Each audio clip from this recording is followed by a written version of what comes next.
student. Today we are going to learn about the buffer solution.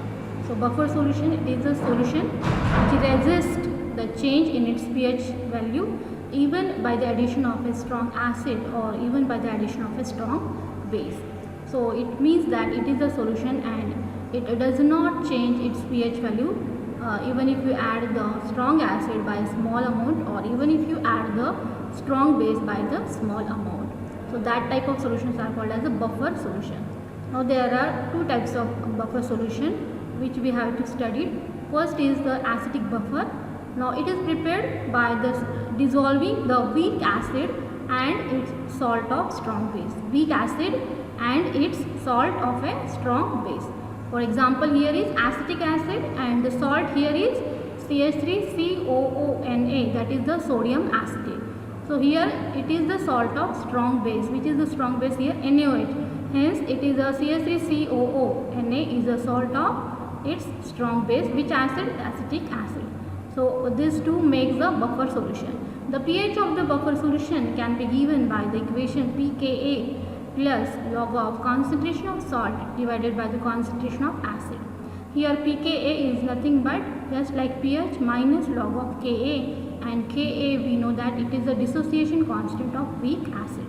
So this is the buffer solution. Then we go for the next slide, that is called as a basic buffer. So basic buffer is the solution of the weak base and its salt of now strong acid. So weak base, you know, NH4OH is a weak base, ammonium hydroxide, and now its salt becomes NH4Cl. Its salt of strong acid, HCl is strong acid, so its salt of strong acid is now NH4Cl. So NH4OH plus NH4Cl makes the basic buffer. The pH of the basic buffer is given by the equation pH is equal to pKb plus log of concentration of salt divided by the concentration of base. So pKb is equal to minus log of Kb. Here now these two equations here are called as the Henderson and Hasselbalch equations. Now this way, with this equation you can also find out the log of the buffer solution. Then we go for the next, is called as a mechanism of the buffer action. Now how does the mechanism of the buffer takes place, or how does the buffer acts? This is called as a mechanism of buffer action. So here if you take the first acidic buffer like CH3COOH plus CH3COONA, that is the combination of acetic acid and sodium acetate, is an acidic buffer. Sodium acetate is a strong electrolyte, we know that, and it dissociates to give a large concentration of acetate ions. We know that salt is undergoing dissociation with complete ionization or complete dissociation, hence it gives large amount of acetate ions and of course the Na plus ion. But weak acid, that is acetic acid, dissociate to a smaller extent, hence it dissociate to a small extent to give the acetate ion and H plus ion, but during this dissociation there is a large concentration of undissociated acetic acid. There is a large concentration of undissociated acetic acid. So overall in the solution of acidic buffer there is a large concentration of acetate ion and there is a large concentration of acetic acid. Hence look at the reaction here, the red reaction here. So here the acetate ion, which are also in the large concentration, they acts with the H plus ion from the acid, the strong acid which is added from the externally.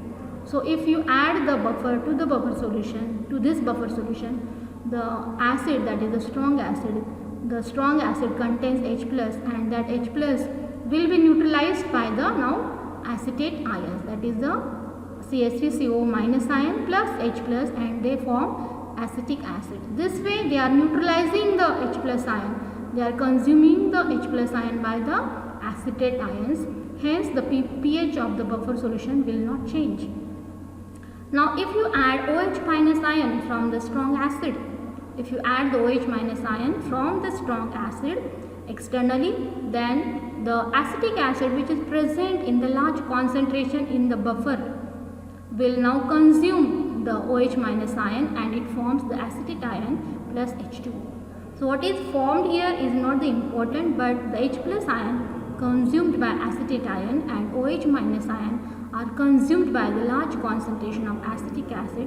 This is important here, and hence the H plus ion and OH minus ion from the added acid or the added base are consumed by the acetate ion and acetic acid. Hence there will not be any change in its pH for the acidic buffer. So this is again all about the mechanism of the buffer action. Now also you can same way you can explain the mechanism of the buffer action of the basic buffer also in the same way. Now we'll go for the next, that is called as the application of buffer solution. So first is in the biochemical system or in the biochemistry, to carry out certain tests, the buffer solutions are very important. Also the human blood is having a pH in the range of 7.36 to 7.48, and here now carbonate buffer acts as a carbonates, that is H2CO3 plus sodium bicarbonate. It forms a buffer, and that buffer is acting to maintain the pH of the blood. So it maintains the pH of the blood in between this range, because even if the pH of the blood changes to a small amount, it could be a dangerous situation. Then we go for the next, that is called as agricultural industry. So the soil also get buffered due to presence of the salts like phosphates, nitrates, sulfates, and here the choice of the fertilizers is also important, and that depends upon the pH of the soil. So that the choice of the fertilizers depend upon the pH of the soil. In that way, in the agricultural industry there is lots of use of buffers.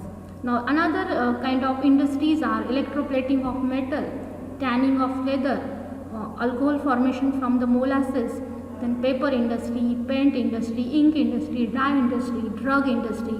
They are having a huge number of applications for the buffer solution, because these are the in this industry the important reactions are carried out at suitable pH or optimum pH, and to maintain the optimum pH the buffers are very important. The next application of the buffer is in the field of medicine or drug industry. Here drug is a medicine, and here sodium citrate is now used to stabilize. They are used to stabilize the penicillin preparation. Also the kind of substances which are also used in the food industry, which acts as a preservative and stabilizer, they are also the buffers. Now in the medicine also the buffers are used to stabilize the certain preparation, that is called as a certain drug preparation, for example penicillin preparation. Then magnesium citrate buffer is also used here, and it is the combination of milk of magnesia, that is MgOH twice, and citric acid. So citric acid is added in the milk of magnesia, and they are used as a buffer. So the last application for buffer is in the qualitative analysis for the precipitation of the group of third A and third B radical. Here the pH is maintained by using the buffer, that is NH4OH and NH4Cl. In the lab also we are doing the qualitative analysis, and we are detecting the radicals. So especially in the third A group radicals, that is aluminum or iron, they are precipitated only in the third A because of the NH4OH and NH4Cl buffer, because it is maintaining the H plus ion concentration in the range of 8 to 10 because of its hydroxide ion concentration. It is maintaining its H plus ion concentration to this range, that is the pH of 8 to 10, and hence only the radicals of aluminum and other radicals of the third A are precipitated in the third A group, and they will not be precipitated in the hydroxide of fourth group or fifth group, even if they contain the same buffer, that is NH4OH and NH4Cl. So here this is important to precipitate the radical in that particular group.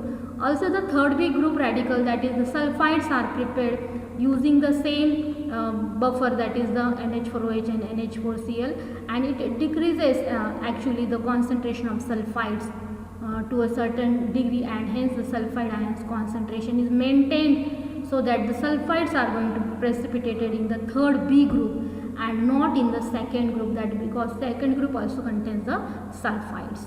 So this way there is a lot of application of the buffer. Then we go for the next, and that is called as the solubility product. Before moving to solubility product, we must know about the hydrolysis, and which we have learned that the hydrolysis of salt, how it takes place.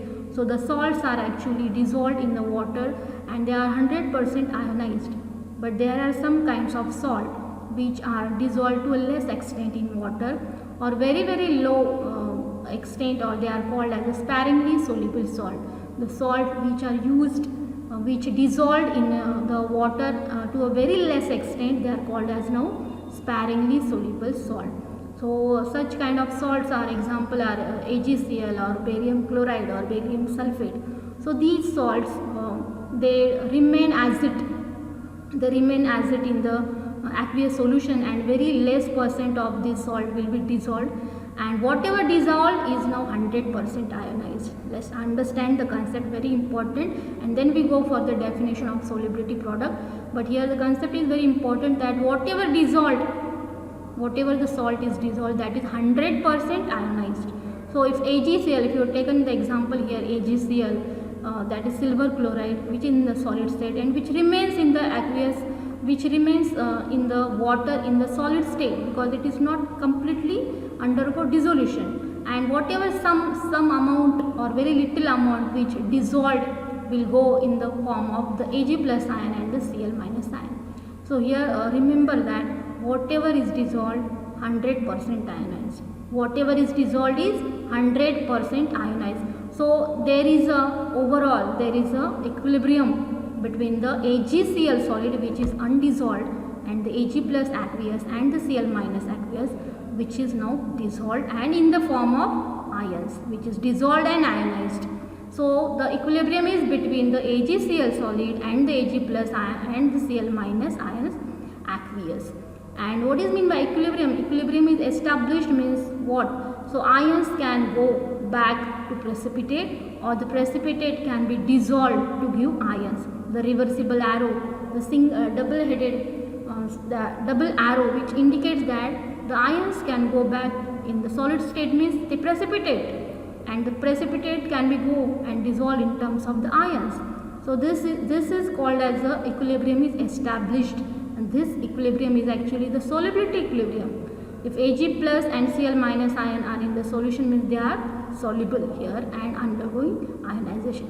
So this way the equilibrium is established between the solid undissolved and the ions which are dissolved and ionized, Ag plus ion and Cl minus ion. Now to this equilibrium we are applying the law of mass action, and we get K is equal to concentration of Ag plus into concentration of Cl minus divided by the concentration of AgCl.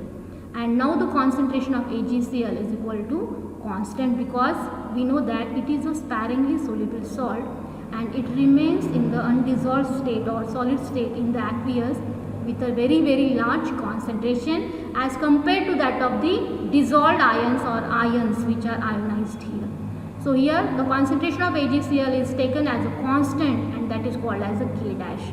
So K is equal to concentration of Ag plus into concentration of Cl minus divided by now K dash, and then K into K dash is equal to now concentration of Ag plus into concentration of Cl minus.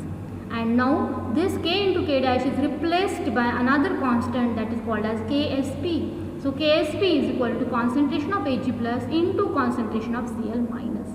So for any general kind of salt, we have taken the example of AgCl. This Ksp is called as Sp, here is solubility product.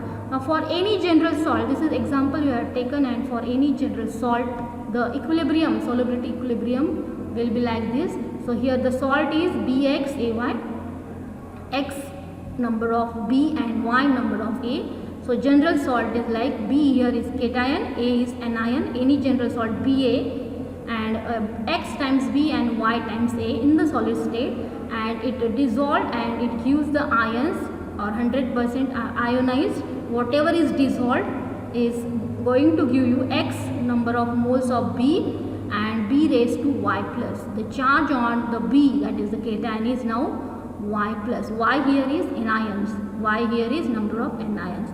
So X number of B raised to power Y plus aqueous plus Y moles of A raised to power X minus aqueous. So here X is the number of moles or the number of cations and Y is the number of anions. So we remember here the cation is raised is how many times? X times. The anion is how many times? Y times. Here X and Y are the stoichiometric coefficient. This is the balanced equation of course, and here X and Y are known as a stoichiometric coefficient because we require this in the definition of solubility product. Now if you take the equilibrium here established, and if you want to know what is KSP, so KSP is equal to then concentration of cation, that is B raised to power X, concentration of B and it is having the charge Y plus, B having the charge Y plus, but raised to power X because B is of X times, so raised to power X, and A into concentration of A, X minus is the charge, and raised to power Y because A is how many times? Y times. So this is the formula for the solubility product of any general salt. Now what is the definition of solubility product? KSP. So from this equation we can write this equation in terms of the statement. The statement or the definition of solubility product now becomes, it is the product of course it is the product of the ionic concentration or the concentration of the cations and the anions.